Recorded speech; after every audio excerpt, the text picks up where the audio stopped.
ನಾವು ಚೆನ್ನಾಗಿ ಬದುಕಲು ನಿಸರ್ಗ ದೇವತೆ ವರ ಇರಬೇಕು. ಆದ್ದರಿಂದ ನಮ್ಮೆಲ್ಲರ ಮನೆ ಮುಂದೆ ಮರ ಇರಬೇಕು.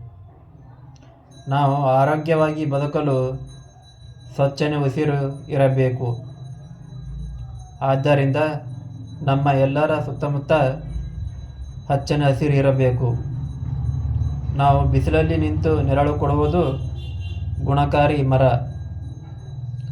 ಅದನ್ನು ಕಡಿದರೆ ನಮ್ಮ ಜೀವನವೇ ಮರ. ಕೊಡಲಿ ಪೆಟ್ಟು ಹಾಕಿದವರಿಗೆ ಹಣ್ಣು ಕೊಟ್ಟು ಹಸಿವು ನೀಗಿಸಿ ಮರ ಉಪಕಾರಿ.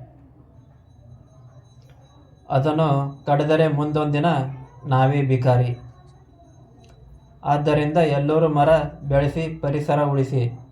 ಸರ್ವರಿಗೂ ಪರಿಸರದ ದಿನಾಚರಣೆ ಶುಭಾಶಯಗಳು.